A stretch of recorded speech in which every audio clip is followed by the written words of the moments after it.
Et pour débuter le flash de ce mardi 23 décembre au chapitre social et en bref, les médecins urgentistes lèvent leur préavis de grève.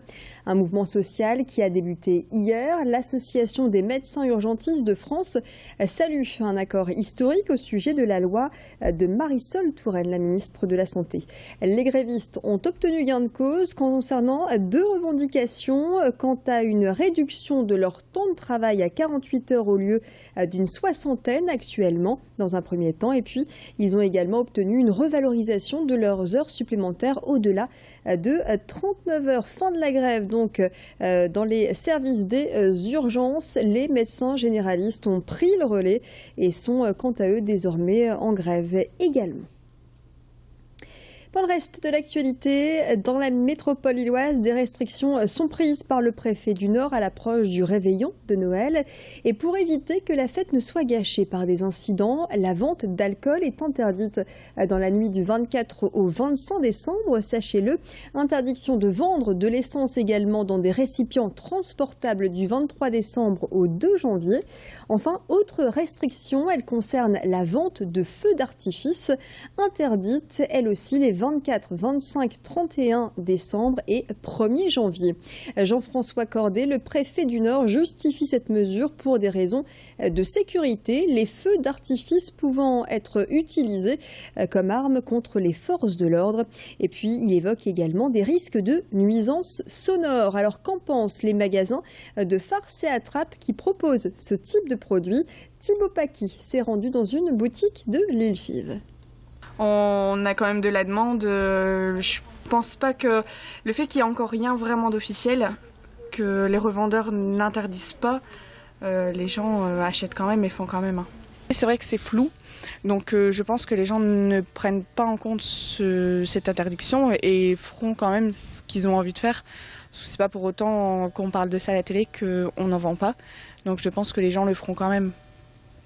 Après, j'espère que les gens feront attention aux sécurités, mais ils le feront quand même, c'est sûr. C'est un produit qui marche beaucoup en cette période de fin d'année, bien sûr. Pour la nouvelle année, les gens veulent faire la fête et veulent le faire comprendre à tout le monde, oui. Il a fermé ses portes le 14 décembre dernier. Le zoo de Lille est entré dans l'hiver, une trêve hivernale qui permet aux différentes espèces de retrouver un peu de quiétude. L'occasion pour la faune locale de savourer une vie plus en phase avec sa condition au naturel, sans visiteurs cette fois. Et puis c'est l'occasion d'effectuer des travaux. C'est le cas en ce moment dans l'enclos des rhinocéros. Le tout à l'égout notamment sera installé dans la partie du zoo qui n'en bénéficiait pas auparavant. Une fermeture un peu plus longue cette année puisque le zoo de Lille ne rouvrira ses portes que le 1er mai. Xavier Sili est allé y faire un tour. Même si on pourrait accueillir du public, c'est toujours bien d'avoir un peu une trêve hivernale, comme on dit souvent, sans public, pour nous déjà, du point de vue du personnel, remettre le parc en état, pour que les animaux également se passent un petit peu de la présence du public et puissent être calmes pendant quelques semaines. Le quotidien est le même que d'habitude, donc c'est les soins aux animaux, les nettoyages des enclos. On en profite également pour voir un petit peu comment faire de nouvelles scénographies dans les enclos pour la réouverture. L'équipe d'animation travaille à de nouvelles animations, à de nouveaux jeux pédagogiques.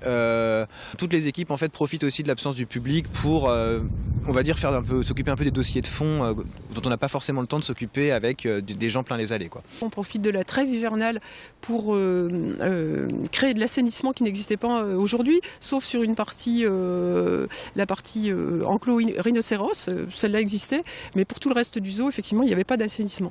Donc là, on crée vraiment les connexions pour connecter avec les eaux usées du zoo. Et en même temps, donc, on va procéder à un réaménagement, une réhabilitation paysagère, on va le dire comme ça, donc qui va nous permettre de relooker un petit peu les choses et de retrouver à la rentrée au mois de mai un zoo un petit peu rénové, on va dire, et revivifié. Voilà. Et puis on termine en images, on termine par cette info qui concerne nos voisins belges, mais qui pourrait bien vous intéresser sur le plan culturel. Dans quelques jours, la ville de Mons deviendra capitale européenne de la culture. C'est la première fois qu'une ville wallonne porte ce titre. En tout, 4 saisons vont rythmer l'année, l'éblouissement, le grand déballage, l'été enflammé ou encore la Renaissance. Au programme, 2 millions de visiteurs, 300 événements avec l'ouverture de 5 nouveaux musées. La grande fête d'ouverture à Mons est prévue pour le 24 janvier. Je vous rappelle également que tous les soirs sur Grand Lille TV, vous retrouvez la rediffusion du match du LOSC.